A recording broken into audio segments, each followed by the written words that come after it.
L'alambic ambulant est de sortie. Depuis début décembre, Georges distille ici et là. Les propriétaires de petites parcelles de vignes lui apportent leur vin, à charge pour lui de le transformer en eau de vie. Cet agriculteur est aussi employé dans des maisons de cognac. Il a depuis l'année dernière décidé de se lancer à son compte. L'alambic, j'ai toujours vu venir dans mon village.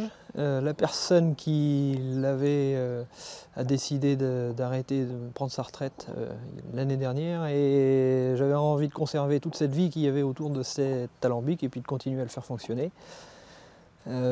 Sûrement par passion. Et ils ne sont plus que 3 à exercer cette activité en Charente-Maritime, 500 dans toute la France. Un savoir-faire qui se perd car la chose est pour le moins technique.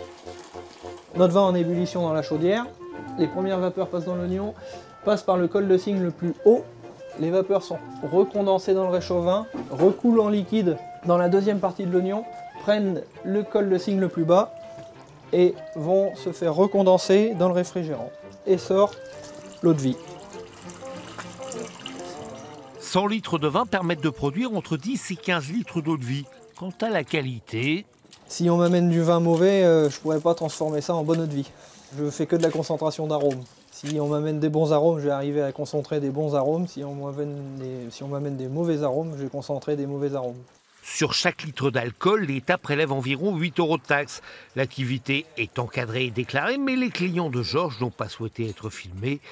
Dans les campagnes, on cultive aussi la discrétion.